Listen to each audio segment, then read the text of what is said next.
کبھی اے نگاہ منتظر نظر آ لباس مجاز میں کہ ہزاروں سجدے تڑپ رہے ہیں اس جبین نیاز میں۔ اللہ رب العزت کا کروڑوں احسان و حمد و ثنا کہ جس نے اپنے کن فیکون کی حکمت سے نہ صرف عالم کائنات کا وجود بخشا بلکہ لقد خلقنا الانسان فی احسن تقویم کے ذریعے ہمیں اشرف المخلوقات کا لبادہ اڑایا۔ معزز مہمانان اور عزیز سامعین، وقت ہو چکا ہے، بہت مختصر میں اپنی بات کو رکھنے کی کوشش کروں گا۔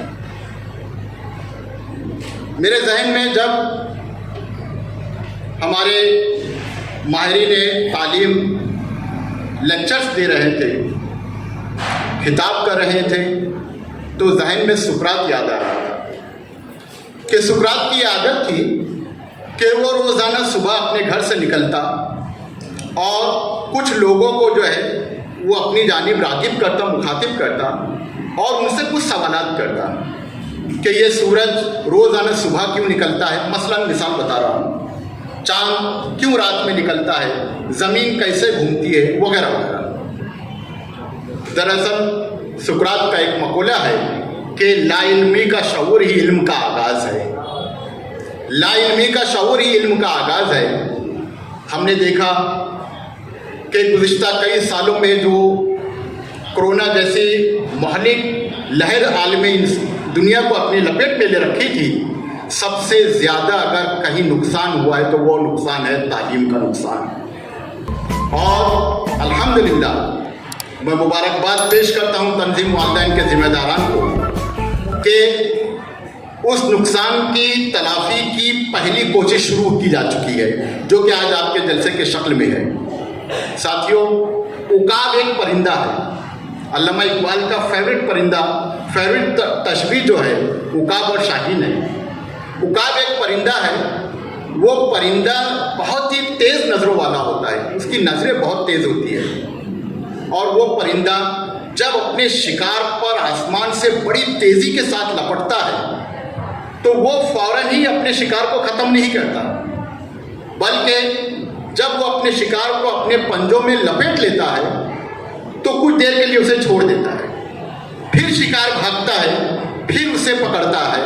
علامہ اقبال نے اسے یوں تشبیہ دی ہے کہ پلٹنا جھپٹنا جھپٹ کر پلٹنا، پلٹنا جھپٹنا جھپٹ کر پلٹنا، لہو گرم کرنے کا ہے ایک بہانہ۔ یہی ایک بہانہ یہ عقابی پرندے جو تنظیم والدین کے ذمہ داران ہے، یہ آپ لوگوں کے سامنے اسی لہو کو گرم کر رہے ہیں کہ جو دھول ہمارے مہلک بیماری میں اور لاک ڈاؤن میں جا چکی ہے، ظاہر سی بات ہے کہ اگر اساتذہ ہمارا ایکٹیو ہو گئے، اگر اساتذہ کے اندر مایوسی اور یاسیت کی جو لہر جو دور ہو گئی تو انشاءاللہ طلبہ میں بھی اس کے مؤثر انداز اثرات پیدا ہوں گے۔ میں مختصر میں ہمارے معزز مہمانان جناب الیاس مومن صاحب، جن کی تقریر کا کچھ حصہ میں نے سماعت کیا، یقیناً اسوہ رسول صلی اللہ علیہ وسلم کی وہ بہترین مثالیں جو آپ نے اپنی تقریر میں پیش کی، میرے ایمانی جذبے کو کافی حرارت ملی اس سے۔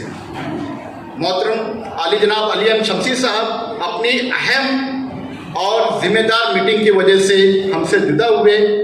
ہم بہت کچھ سننا چاہتے تھے۔ میں علی ایم شمسی صاحب کا ایک ادنا سا طالب علم ہوں، مجھے آپ نے یہ ذمہ داری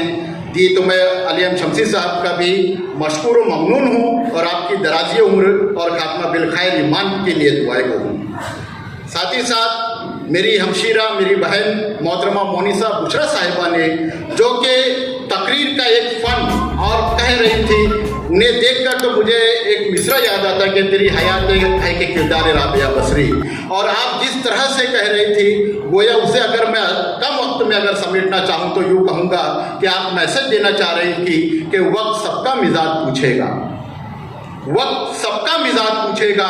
کل نہ پوچھا تو آج پوچھے گا، نوجوانوں کو کیا دیا تم نے، نونہالوں کو کیا دیا تم نے،